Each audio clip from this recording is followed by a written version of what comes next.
LLMs can reason with real experiments on exactly how well they can reason.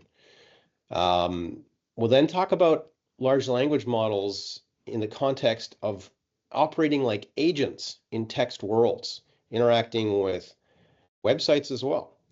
Then we'll shift our attention to the real world. And by the real world, I mean literally the real world, where the technology behind LLMs is being used to do things like drive cars, in which case existential risks are quite real with respect to you walking on the street and the car driving down the street.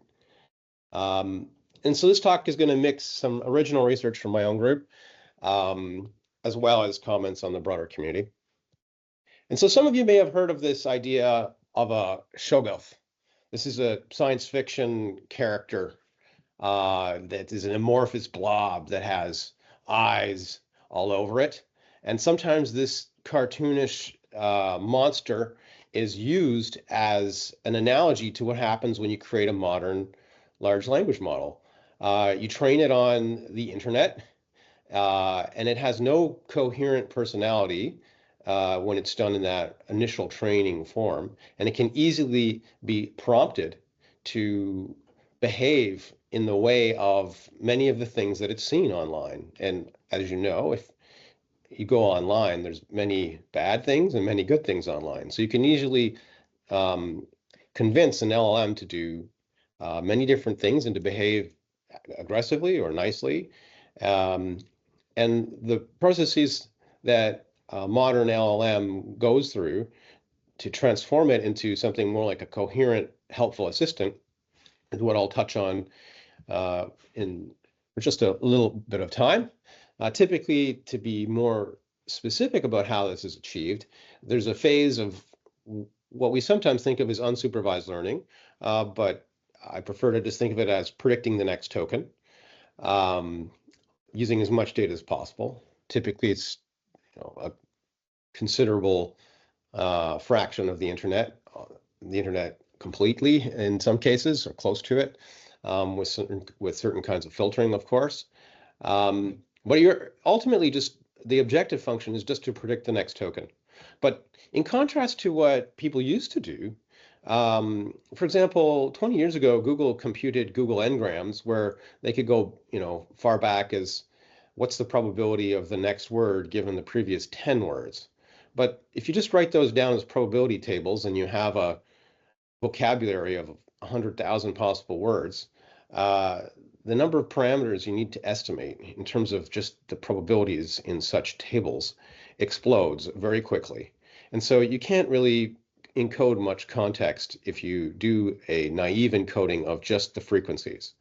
And so that's where the sort of the quote unquote magic starts to happen, because when you go back 100 steps into the past, you can imagine there's a hypercube that grows every time you add another word in the past. You add another dimension to the hypercube of numbers that you would have to create if you were to just brute force compute the probability of the next word given the previous 100, 101, 1,000 tokens. But when you use a neural network to parameterize that, you can actually construct that conditional probability distribution. And just that simple fact is actually very useful to think about, because many combinations of words the model will have never seen before. So it's just literally true that these models will be predicting the probability of the next word for a configuration of previous words that it's never seen in the past. And you can easily verify this yourself, coming up with completely new abstract problems, pose them to a LLM and see what it produces. But the key is that this next word prediction can induce a lot of emergent behavior, because to predict the next word is much more challenging when it comes to something interesting like a mystery. For example, you write your own mystery, Sherlock Holmes style, and you ask the LLM to solve it in the manner of Sherlock Holmes. It will need to infer a whole bunch of information about people, their intentions, times of day, what they've done, in order to solve the mystery of who committed the crime according to the story that you have just created. So this is the kind of thing that can easily be verified as quite possible with a modern LLM. Now, in order to make an LLM particularly useful, usually what a company that creates these kinds of things, or a large open source effort that's creating this kind of model, what they will do is they will subject the model to a form of supervised fine tuning for specific tasks of interest. Oftentimes people are interested in specific tasks, for example, summarizing content, writing computer programs from a text prompt, for example. And if you collect a number of those kinds of problems, you can subject the model to a phase of SFT, as we often call it, for specific tasks. And once you have that, there's often a third step that involves collecting human feedback, presenting multiple options from the model, asking people which one they like better. That's often the configuration, A or B. You'll get two versions of it, and then collecting that data. And if you use ChatGPT, you'll see every once in a while it will actually give you two options, and it'll ask you which one you like better. So you can collect that data at scale if you have a deployed system like OpenAI has. And of course, there's many aspects to this that touch on safety. There's one that I'm not going to touch on in detail, but it's one of the obvious ones. If you've created an agent that is supposed to be helpful, you could say, well, help me make a bomb. And it might just say, sure, well, I'm trying to be helpful. Here you go. This is the kind of chemicals you'd need, et cetera, et cetera. So this is the kind of thing that's obviously an issue. And most of the people who are creating these kinds of models, take explicit countermeasures against that kind of obvious attack, so that you can't be tricked. The LLM can't be tricked into doing those kinds of inappropriate kinds of assistance. But I'm going to talk about a little bit more of the technical aspects of how do you make these things actually useful, because despite the fact that they can do many of these amazing things, these models still have a problem that they lie, or they hallucinate things that are not true.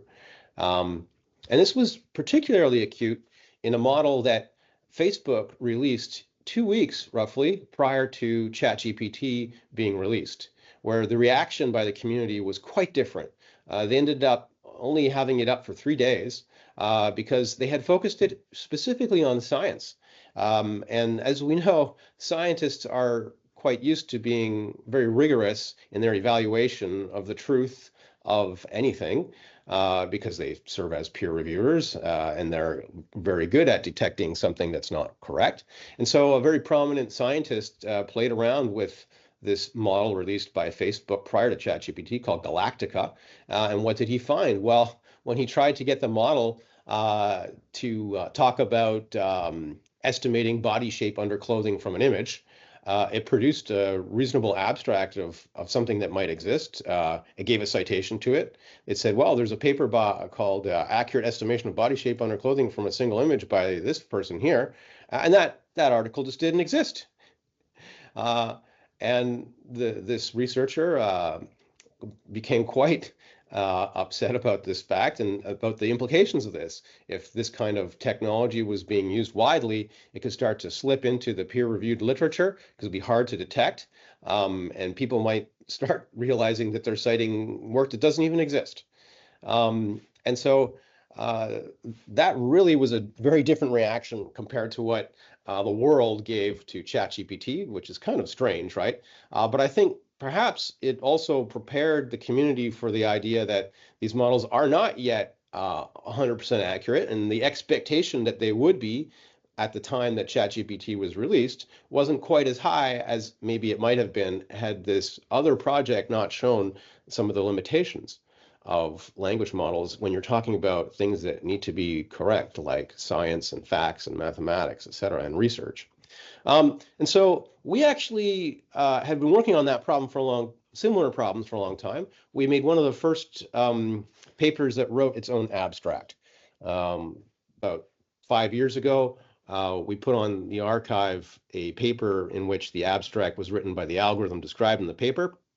It got a lot of attention because we didn't make a big deal about it, but other people noted that we had made a passage of text underneath our abstract saying that we didn't write this abstract. It was the method we described in the paper that wrote it. And that's one step towards something that I think is quite interesting as an application of this technology, which is a tool that assists scientists in general. So the next problem we looked at was, can you use a large language model to help you write a literature review? Something that we all do. And we have a very particular way to do this so that we mitigate the issue of hallucinated citations. If you just ask a large language model from its parametric memory to write a literature review, it will indeed still imagine many things that do not exist. It will cite papers that do not exist. It will cite authors that maybe exist, but not the papers that are correct. So in order to resolve that kind of problem, what we did is we looked at a two-step process where we first execute traditional keyword searches to a search engine using a large language model that eats an abstract for the paper that you would like to have a literature review written about, or a passage of text describing the subjects that you would like to have a literature review written about. And then it combines that with an additional search based on embeddings. Large language models, before they took off with ChatGPT, there was another line of work also from Google, the originator of the idea of a transformer, based on embeddings. Many of you probably use these. BERT embeddings were very popular, but there's other embeddings. And there are embeddings that can be specialized for searching for relevant work. So as opposed to doing traditional keyword search, we also have another component to our approach, which uses embeddings. We then collect two batches of papers, one from classic searching, but enabled by a large language model for generating the right keywords and combinations of them. And then we re-rank that combination of papers. And we rank that in an interesting way. We rank that using a technique known as debate prompting. So we have many different ways in which we've explored this, but one of the most interesting and exciting ones is that the model, we tell another language model to debate with itself about whether paper A or paper B should be included in the list of 40 papers that we'd like to include for the paper's literature review. For example, 40 is a typical number of papers you would see in a scientific article. And in that debate process, it leads to a much better result. And I'll show you some results in a second for that. And that once we have that first step concluded, what are the papers that we would like to have cited in this literature review? We then prompt the model to generate a plan, potentially organize it into different sections, and then cite particular papers in particular locations according to themes. And then we generate the result according to that plan. The plan allows you to have space constraints because oftentimes, when you're trying to edit your paper down, you only have a certain number of lines that are available because you're trying to be within the page limit, etc. And that's all, of course, optional because we've looked at this in the context of a very human-centered design. So the human could intervene and say, I definitely want to cite these papers. The human could intervene and say, I'm going to change this plan. And the advantage of having this plan is it allows the user to interact at a meta level where it would like things to be cited, and then use that plan to drive the model. And then we have two papers related to this, one which will appear in the next few weeks, which is entitled Large Language Models for Literature Review. Are we there yet? The title may change because it's about to appear. And an older work from last year called Lit LLM, a toolkit for scientific literature review. And that one focuses on the second problem of generating the literature review. And the first paper focuses on the retrieval techniques that I've just sketched out for you. And I'll show you a few results on this. It's pretty interesting. If we just take raw semantic scholar results generated by LLM keywords, we can see this is a normalized recall as a function of the number of results that are returned. And we can see that this is sort of our starting point. And with each of these additional kinds of ideas that we've explored, we've kind of increased the performance in terms of recall. And I'll show you the precision curve in a second. And so by adding in a GPT permutation-based re-ranking, so we just prompt a language model to re-rank the list of papers that we've returned. So we give it all the abstracts. You have a pretty big context buffer, so you can have a bunch of abstracts. Sometimes you have to break it up and do it in sort of a divide and conquer fashion, but we can generate re-permutations of the abstracts, and that can give you a small boost in performance. It turns out if you then switch to this debate prompting technique where you look at papers and you have language models prompted to argue about which papers should be included in the literature review or not, you get a much better result. And then, as I mentioned, if you use embedding-based search, you can, right out of the box, get a much better result by re-ranking those initial semantic scholar queries. And if you combine all the idea of the embedding-based search and keyword-based search and debate re-ranking, you can get kind of the best quality result. And that same trend holds in terms of precision as well.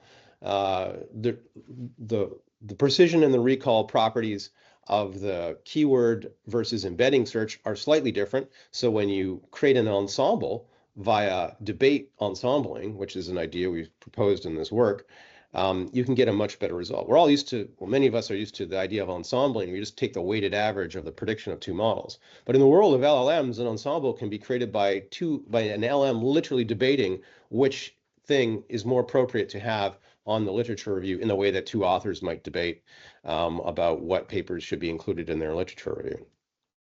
Another aspect to this overall problem that we found really interesting was this idea that if you ask these models to cite their sources, and by cite their sources, I mean regurgitate or remember the passage of text that they saw in paper A and use that as a part of their argumentation structure, then when the two LLMs are arguing with one another, it says, well, I think we should include this paper because it said here we have the top result on the benchmark that is being examined in the paper that you're writing.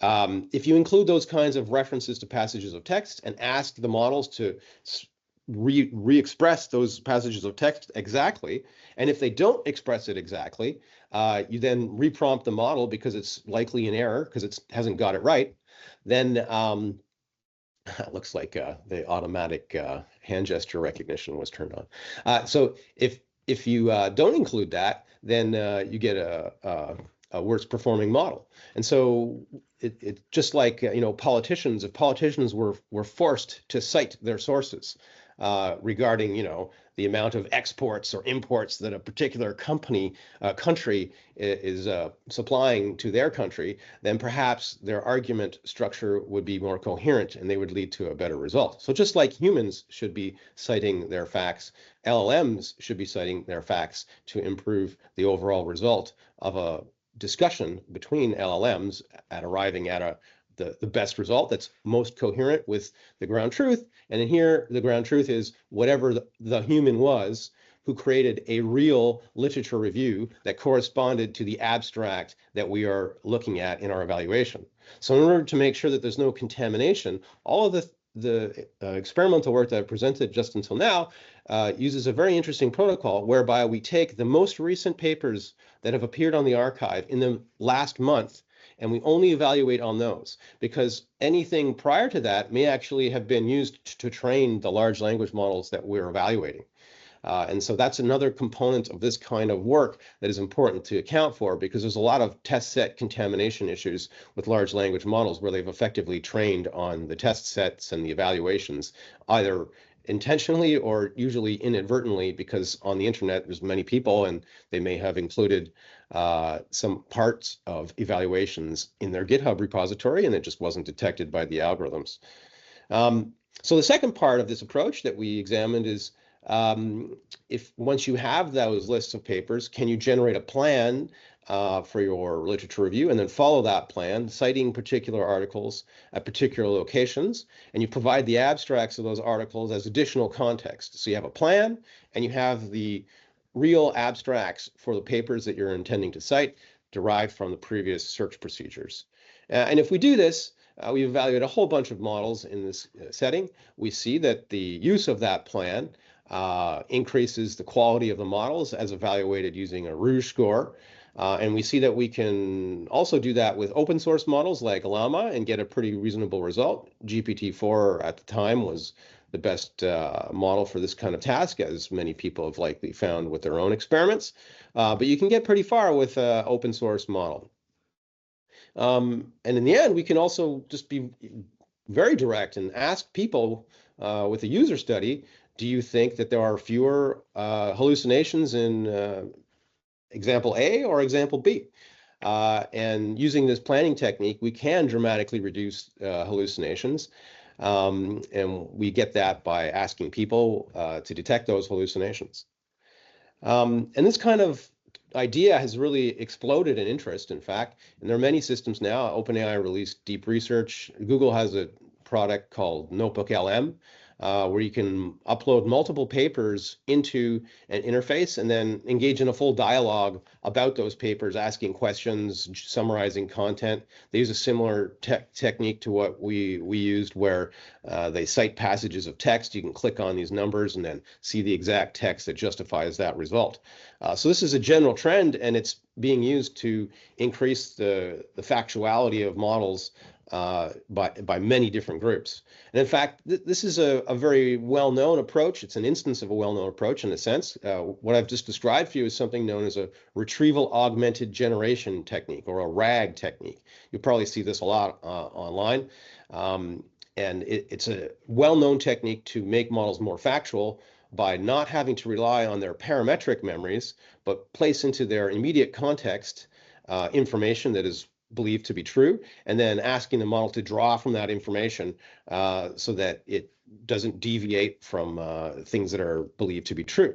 But of course, if we want to have a truly intelligent large language model, it should know what it knows and not talk about things that it doesn't know about. So if it doesn't really know the right answer for something, it should just refuse to answer.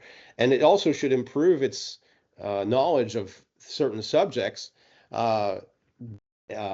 through some kind of procedure that makes sure that its parametric memories have this, and not just always rely on external sources, because then when it's thinking about things, it's more likely to do a better job of arriving at the right conclusion. So we have other work on this, which is available on the archive if you'd like more details. And this work is called, I believe the title is LLMs Can Learn Self-Restraint Through Iterative Self-Reflection. And this is a very interesting setting, which is very intuitive to get your head around. You can just ask a large language model to write a biography. I'm sure many of you have tried this, and if you haven't, it's fun. Ask a large language model what it knows about you. Ask it to write your biography. And what you will find is, if you're pretty well known, it may actually get it mostly right. If you're mid-career and you just haven't, had time to make a big footprint online, it may know some things, but it likely will hallucinate things. It likely will hallucinate awards that you haven't won. It likely will hallucinate many things if you're just starting your career and there's very little about you available, or if you have a name that is kind of also used by many other people. So in the work that I'm going to describe here, what we do is we prompt a language model to create a biography of a person, and we stratify people into different groups for our analysis. And that's why I know that this is a real phenomenon, the popularity effect and hallucinations for people who aren't as well known. But if we do that multiple times, and then we have multiple biographies written by the model, and then we extract atomic facts from those biographies and transform them into a standardized format, and then ask the model to assess itself whether it thinks those facts are true or false, and then reprompt the model with the facts that are known to be true as a part of the prompt. That sort of snowballing effect allows us to define different kinds of thresholds for the tolerance that we have for the factuality of the statements being asserted. And at different threshold levels, we can then ask the model for different amounts of content, and we can also prompt the model to stop generating content when it's not confident. And in this way, we can achieve much better results. And in fact, we can trace out a Pareto front. Using a llama type model from Facebook, we can look at the number of claims and the accuracy of those claims. And depending on how we set our dial for how factual we want to be, or like how tolerant we are to like any kind of error, we can have models which generate zero results because they're concerned about making any errors. But then if we slowly turn up the knob and we say, well, I don't mind, I'd like you to be 90% sure about what you're saying. Well, then we can start to generate a small number of facts, and we can achieve close to the desired fact rate of 90% accuracy for facts. And as we turn that down, the model will say more, but the accuracy will start to fall off. And you can do this with other heuristic techniques, like something known as safety prompting, but you won't get anywhere near the performance, and you won't be anywhere near the frontier of the Pareto front. And so the takeaway here is that we can indeed teach large language models how to abstain when they don't know what they're talking about. And we can also burn in that procedure that I've just described. So it's not just done at inference time. Sometimes you may have heard people talking about test time inference. And this is an example of test time inference where the model is trying to lock on to the facts that it believes it is confident about. And we'll talk about that again soon because, as many of you probably know, DeepSeek used a very similar technique in the result that they got. Of course, our work has been out long before DeepSeek because many people who are paying attention to the space already know about these techniques to improve LLM reasoning and factuality. And so this is also underscoring or highlighting a trend that people are starting to use test time compute in order to improve results. We did that, but then we also showed that you can also amortize that or burn what you've learned back into the model so you don't have to do so much test time compute when you run it at inference time. Also a similar trend that you may have heard about. But even if your model is able to generate facts, like even if your model can get its facts straight, even if it can realize that, Canada's exports to the United States are X, even though you said Y, how about you burn that into your memory so you don't get it wrong again? LLMs can learn to do that properly. Some humans aren't able to do that properly. But once you have your facts straight, can you even reason with them? Because to be an intelligent human or to be an intelligent large language model, one needs to be able to remember facts and then apply rules to those facts or reasoning principles to those facts to derive new facts that actually logically follow from the original facts that are known to be true. Again, another challenge for both robots and humans. So in this context, you can define a classic problem known to old-fashioned AI whereby you define family relations between people. So you can say that Natasha is the granddaughter of Betty, Florence is the sister of Greg, etc. You can encode a whole bunch of these kinds of facts and then pose a question. What's the relationship between Flo and Betty? Based on all the things that I've told you, where you don't have an explicit relationship of this type expressed in the facts that you have been given. So you have to apply, in this case, it's like a classic example of first order logic, in order to chain a sequence of inference operations so that you can arrive at the result. So if you say, who is Florence when we're talking about Betty, you can say, well, since Florence is a sister of Greg, and Greg is the grandson to Betty, then Florence is the granddaughter to Betty. This is the kind of thing that we can teach a model to do. And we can teach the model to do this by exposing it to proofs of this type, asking it to jump right to the answer, asking it to generate a proof in a forward chaining fashion, ask it to generate a proof in a backward chaining fashion, very similar to a classic prologue execution. But we can do that with a large language model. We can teach it to think logically.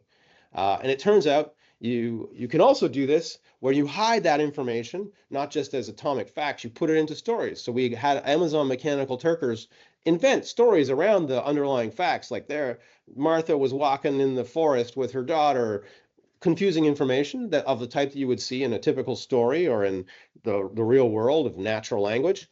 And then we ask it to infer these concepts. It turns out that if you then do that and then apply it to new instances of that problem, the best kind of results that we would get if you had a pre-trained GPT-2 grade model. This was, work that was well before ChatGPT. This was in the time of GPT-2 when it was nowhere near as powerful. But we found in that model class that if your model used short reversed proofs, it could get a much better accuracy at inferring the correct relationships than if it had used no proofs versus if it used short forward proofs. So we also have a whole sequence of other experiments on training the model with proofs of different lengths and the ability of the model to generalize in terms of longer proofs when they're required, whether it can actually do a long proof if it's only been trained on short proofs. It turns out that it can, and it tails off. But this was really like, one of the first papers that actually explored some ideas that have now become known as chain of thought prompting. These are essentially chains of thought that are proofs. It's also an early example that explored whether LLMs can reason, and some people for a while thought that they couldn't, but I always found it surprising wanting them to just read a paper. We have a whole paper examining exactly what kind of reasoning they can perform, when they fail, how well they generalize, when they break, what kind of reasoning is better, what kind of reasoning generalizes to different situations. So you can take a look at that paper, which I have the reference to if you want more information. But going forward into the future, that's actually relatively old work. People are starting to look at much more sophisticated kinds of reasoning which perhaps looks at an image. Here we have a simple example, like an image of a triangle. This is the kind of homework that my daughter does right now in high school. Compute the angle or the degree of this angle CBA given this image. So the model has to look at an image. It has to use the rules of mathematics to figure out what the hidden angle is. So it's a vision language model. It has images, it has text, it has to combine them both. And in this particular instance, we asked the model to also use code because models can multiply things in their mind, like the neural network can implement multiplication with like 20 trillion multiplications of a neural network, or it could just realize, I can call a function that multiplies two numbers, and I'm 100% sure that it's going to be correct as long as I put the right arguments into that function. And so LLMs interacting with software allow them to reason at a whole other level of quality. And that's what this most recent paper has explored. It's this paper called Geocoder. I believe it's on the archive already, and it's going to appear in the proceedings of the ACL at some point in the near future. So that's another example in which LLMs can be made more factual and made to reason with a higher level of accuracy. And you, of course, I'm sure many of you are excited about all the news surrounding DeepSeek. DeepSeek used the following strategy to improve reasoning. They simply train a model with a reasoning process to produce an answer using a sort of a template. So they prompt the model to use this template. This is a conversation between a user and assistant. The user asks a question and the assistant solves it. The assistant first thinks about the reasoning process in mind and then provides the user with the answer. The reasoning process and answer are enclosed within begin, think, end, think. And the answer is begin, answer, and answer tags. So you can see this is, pretty familiar. All the work that we've been doing for the past 5 years is very similar to this. They also add in a form of reinforcement learning, or actually just preference optimization, so that when it gets it right, it gets a reward signal, and then it can then learn to improve that reasoning process in the background by back propagation. It also has a model variant where they have no training data of that kind of proof sequence or that kind of reasoning sequence, but they find that it works a lot better if you seed it with a bunch of high quality reasoning sequences and then use the reinforcement learning trick to give the model rewards when it actually succeeds when it uses that procedure. It also has a little bit of a regularization term to encourage the model to continue to use intelligible English or natural language in that reasoning process. All very similar techniques to what many other people were aware of, but they pushed it and made a lot of attention for that. Here's an example of the kind of things they do. Here's a mathematical question. If A is greater than B and the sum of the real solutions of blah, blah, blah is equal to this, then here's the whole thing in action. You can see its reasoning procedure. And they observed some very interesting things where organically the model would sometimes say, wait, here's an aha moment. I really kind of can do this in a better way. I'm going to back up and I'm going to do this. And so that kind of emergent behavior they found very surprising. I'm sure on the internet there might be some instances of that, but in order for it to solve more complicated challenges, it seems like that actually was an emergent effect that led to higher quality results, like basically recognizing you're on the wrong path and trying something new. We actually have results on a similar kind of a situation. There's an old-fashioned kind of game that people used to play. I used to play when I was young, called a text game, where it's all with text, and you would interact with the system. Typically, it'd be like you're in a dungeon, and it describes the dungeon. You've got a torch, you've got a sword, you see monsters. When you want to interact, you say, "I'm swing my sword," and try to kill the monster. But it's all done with text. There's no visuals at all. And there's a whole class of these kinds of games, and they can be executed very quickly. And we did some experiments a number of years ago to create agents that would interact with such games. And we used and developed a technique, which is a variation of a methodology known as a decision transformer. So we developed a technique known as language decision transformers. And what that means is instead of just modeling the probability of the next token, you can imagine you're modeling the probability of tokens. Those are observations. But you're also modeling tokens that you've said in the past, which happen to correspond to your actions.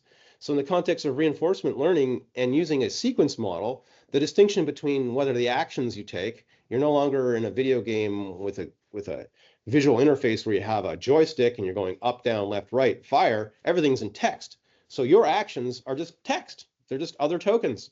So there's almost no distinction in terms of the model, but there is in terms of the conceptually, there are actions that you can take, and those are sequences.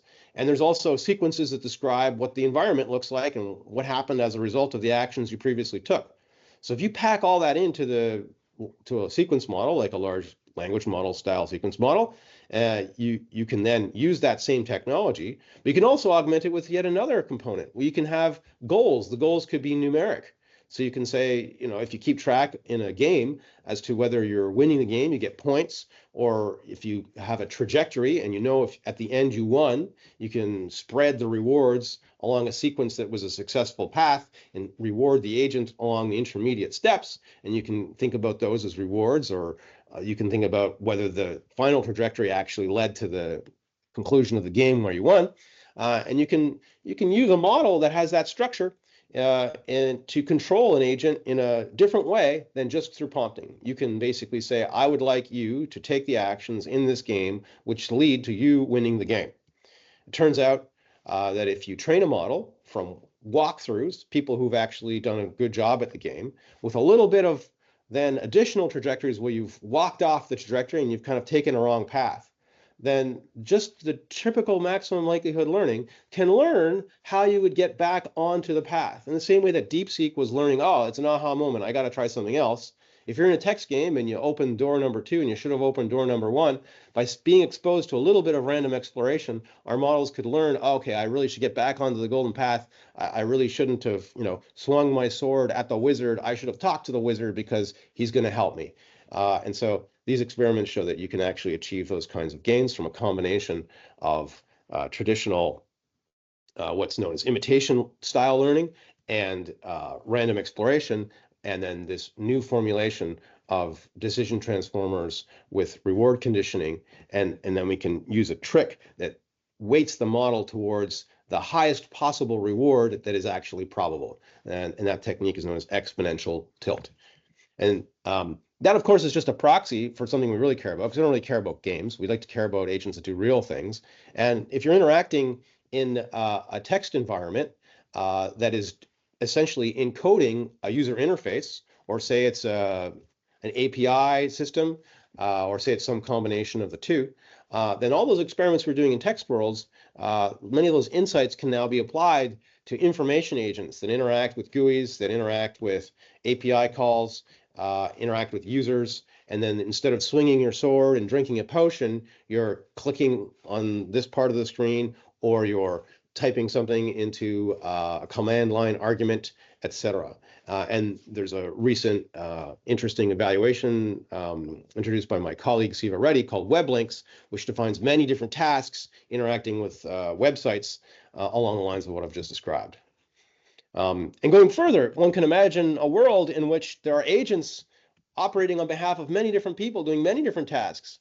And so looking really far into the future, we've already started to do some experiments on, just imagine you had a marketplace for information, which in the past was impossible to do, because if you see information, then you know the information, and therefore you might not be willing to pay anything for it because you've seen it. But if you're a large language model, you can operate on behalf of someone, and a model can be constructed whereby it conditions on the information in its context. It just executes that information, evaluates that information, whether the user actually would like to buy that information. Imagine it's the literature review agent deciding whether it wants to buy the article from a source that charges a price, or whether it's just going to read the preprint. If the information of interest is in the preprint, they'll read the preprint. So this agent, but that many subtle versions of that, different suppliers, different types of information. So if you have a whole marketplace consisting of agents interacting with information, negotiating prices, it turns out that you can do that with language models. They have the ability to forget, they have the ability to evaluate information, and they can engage in discussions about the value of information. They can internally debate about whether that information has already been obtained via some other information that they've obtained. And we have a whole paper in collaboration with Joshua Bengio and Bernard Scholkoff and my student Martin Weiss and Nassim and other folks on what happens in this world of multi-agent LLMs interacting with one another. Now, remember I told you I was going to close this talk with a discussion of agents in the real world, by literally the real world. If any of you have been to San Francisco, you may have ridden in one of these. They used to have a synonymous relationship with these red trolleys in San Francisco. Well, now they have a relationship with these self-driving Waymo taxis that are white. They're all over the city. And so, you know, it's not the future. It's really here. If you go to San Francisco, you can try it right now. There's nobody in the driver's seat. It's fully autonomous. Well, we, of course, have been looking at these kinds of important problems for a long time. Back in 2022, we took the idea of a transformer and we formulated the idea of predicting the trajectories of an autonomous vehicle and all the other things that it can see in a scene as a sequence of sets. So each of the different cars and pedestrians that you might detect in a scene with your autonomous vehicle can be represented as a set. Coordinates X, Y, maybe some information. No, that's a pedestrian. Maybe some velocity information. And then our task is actually to model a sequence of sets over time. And we're predicting where do I think everybody's going to be in the next instant in time? Where do I think I should go so that nobody gets hurt as I'm driving myself? And it turns out that both Waymo and Tesla revealed several months after our paper came out that they also were using some kind of similar techniques. But it's, you know, a very competitive world and many people can figure that out. But our particular solution is quite nice because it's not a trivial, naive application of LLM. We really do capture the proper permutation properties of a set. The sets could be changed within the set. The order matters. We also had the concept of a latent variable, so we can capture multimodal futures with a single latent variable that has a discrete state. So we can draw samples and we can actually see with that very special state which are the possible likely futures, and then we can choose the futures that are the ones that we'd like to be in, the one where we don't kill anybody. But we don't have that in there yet. Our work that came after this combined the text world idea with the sequence of sets idea that allows us to define rewards like big negative reward if you hit another car, infinite negative reward if you hit a person and kill them. And we can do that return conditioning trick and the exponential tilting trick. So we can say, give me the trajectory whereby it's actually feasible and I have the maximal possible return or reward possible. So get me through the situation without anybody getting hurt, get me through it in a reasonable amount of time. We can do that with this formulation of a return conditioned decision transformer. And so it's a much more fancy version of that because we now have sequences of sets for multiple agents, et cetera, but it can be modeled with a very similar strategy to what I was describing. And we can also use that, so we can do that to get great results on benchmarks. We can also use that to generate adversarial scenarios because we can tilt that exponential thing the other way. We can say one of those agents is like really out to lunch and they're doing weird stuff. They're actually causing troubles, right? You could do that with language, right? You could have a simulated person causing you troubles and have them act adversarially. Or you could have a car in a simulation act adversarially and then train agents on how to navigate when you've got to deal with these adversarial actors. And so there's a lot of cool companies. We collaborate a lot with Torque Robotics. Some of the work that I was just presenting came from them in collaboration with them. But there's also a company from Oxford spinoff called Oxa. A number of my former students are working there. And there's a very cool Canadian company called Wabi that's been on top of this for decades, probably, who the CEO and co-founder is a colleague from the University of Toronto, Raquel. Last little point, just to close it up. Where's the future going? Well, you may have seen this already. Robots are still a big challenge. Having them become as smart as LLMs and merging their brains with LLMs could lead to a very interesting future indeed. And so we have many papers on the kinds of things that are required to ensure that robots are also safe. I'll just maybe talk, we're right about time, so maybe just talk about them very quickly. Simulation is very important. We have work called active domain randomization.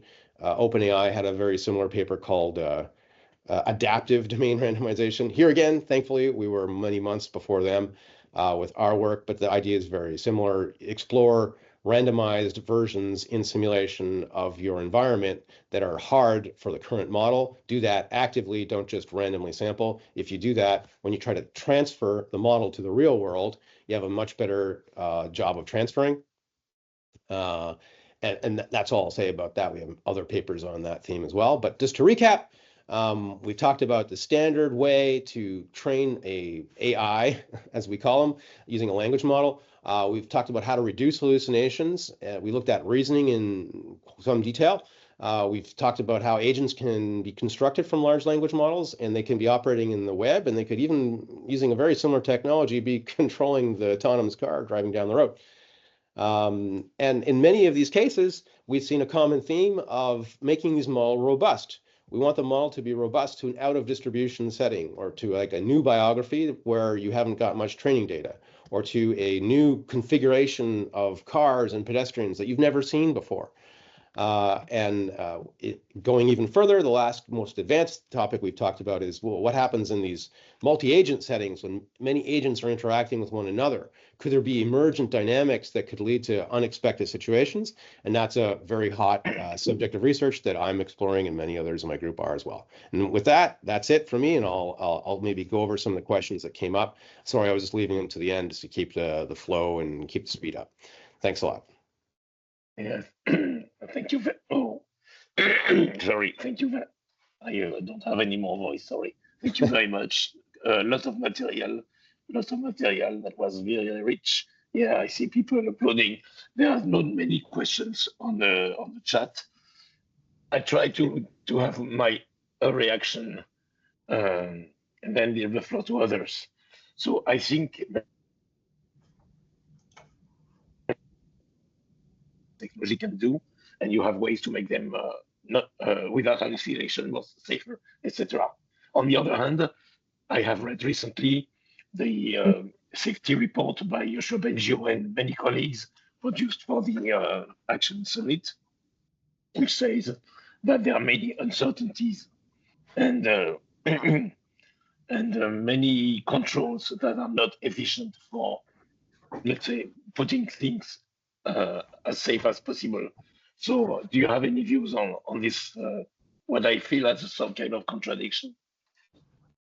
Well, so I mean, I work with Joshua a lot, so I would say I've talked with him about this, and one of the positions that Joshua has is that the approach that I'm talking about here is actually far preferred to the classic approach of full reinforcement learning when you're talking about multi-agent situations. So if you use offline RL and return conditioned supervised learning, you tend to have agents that are much more controllable than if you have a full reinforcement learning situation where all agents are being learned by reinforcement learning. And a very intuitive example for this is if you try to train an agent in a simulation using reinforcement learning, it very quickly finds whatever it is about the simulation that is not actually matching reality, and it exploits it. So if you tell a simulation of a humanoid walking that your reward is to walk forward, it will often very quickly figure out that it can do some kind of crazy cartwheel that would be absolutely impossible for humans to do. And if it does that, it can actually go faster than anyone else. Or if you have a multi-agent situation, agents will very quickly find these adversarial corners of the interaction space in which they do things that are very pathological and not what you would want. We have work on this as well. Like if you're teaching agents to play soccer, they may learn to never pass the ball, hog the ball. They may learn to try to like injure the other virtual agents in order to win the game. All these kinds of corner case behaviors emerge very frequently when one uses the classic reinforcement learning based techniques for multi-agent interaction. So that's one aspect that I think Joshua is particularly concerned with as an emergent issue. And that's one of the reasons why in our discussions, he's mentioned that he really does prefer the technique that I'm advocating for here, which is a return conditioned supervised learning approach, where you have much more control over the behaviors of your agents, because it's not done in that broader RL context. There are questions on the chat, but I Okay, I give the floor. Wait. I give the floor to Stephen first. Okay, sure. Steve. I'll make my question brief because I know we're tight on time. Christopher, this was a great talk, some very interesting work, and a fairly good coverage of the area. You mentioned in the slide, I think, on your literature review about having the LLMs debate with each other. Can you just talk a little briefly about what happens if they don't converge, and in general, sort of the timing performance of that activity in the context of problem solving? Mm-hmm. Well, so it requires, like, issuing like another, like, 5 rounds of reprompting models, for example. But that's really a big trend these days. Like, all of these newer versions of ChatGPT like 3.0, etc. They're doing this test time compute, and they cost more because it has to render more tokens. And so, you're talking about a cost that's like potentially like, 5 times longer, because it's going to have to reprompt the model 5 times. Now that can be baked in and reduced maybe by another factor of 50%, because it doesn't have to, like, express it to the user and then bring it back, right? So it's not quite 5 times longer. Like, the fundamental complexities in that ballpark, but the actual observed stuff would be, much more reasonable. So it's not that bad. And in terms of the debate prompt, it can occasionally go off the rails, but we've not really seen that as being a big effect. Most of I think we detect if it's something really breaks. The models are actually pretty good at self-assessment. Like, you can have yet another model that assesses the debate and says, has this debate gone off the rails? And if so, we'll just throw it out and resample.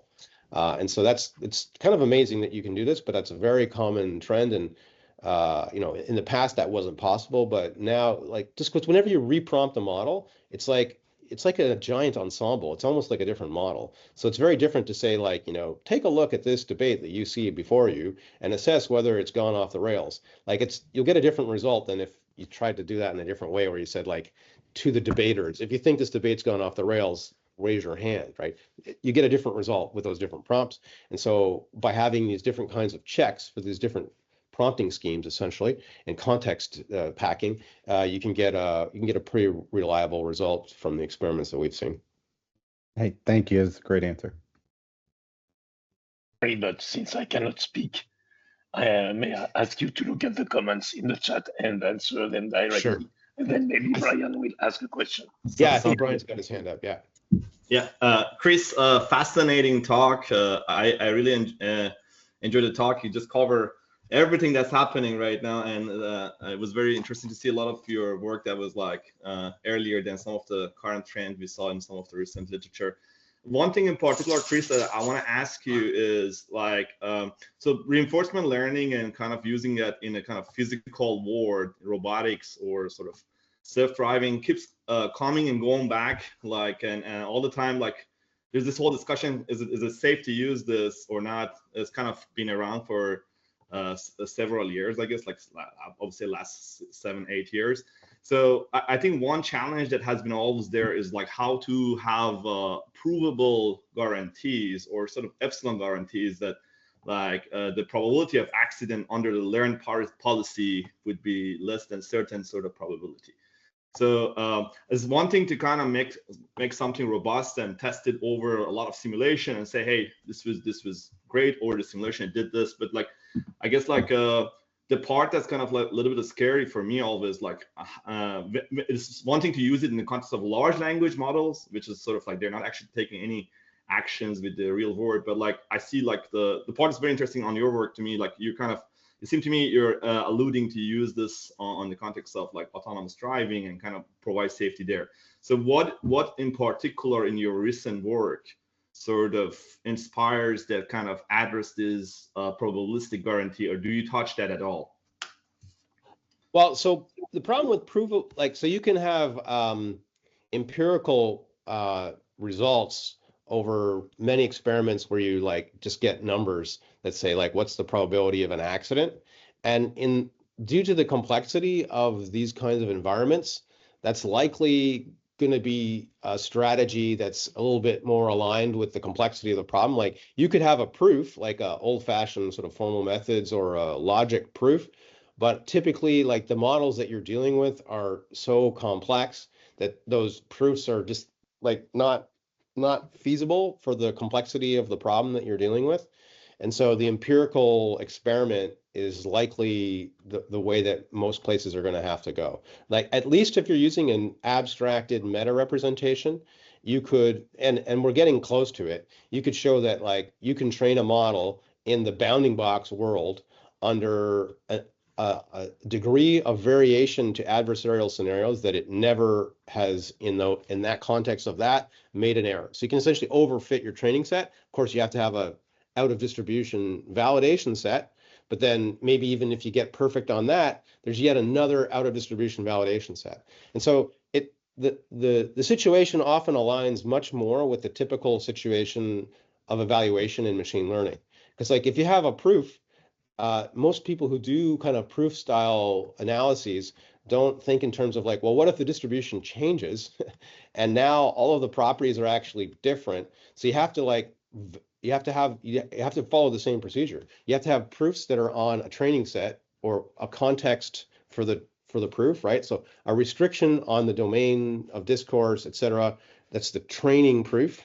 And then you'd have to have like a validation proof and have to have another test proof that you don't ever get to see until you think whatever the changes to the proof are required because it's the definitions have changed are still valid. So I think maybe it's possible, but the complexity of the models is very high, so it's probably quite challenging.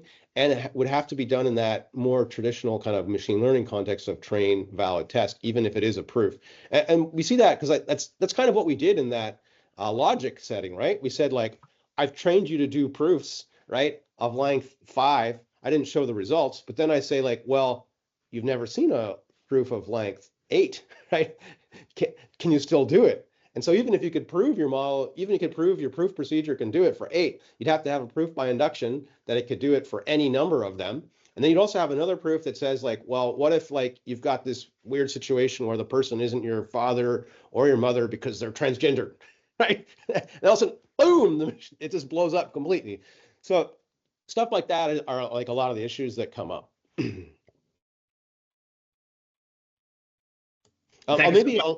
Thank you so much, Chris. Yeah. Okay, I'll maybe try to pick off of the questions in the thing. We got 1 minute, but I think I can pick them off. Let's see.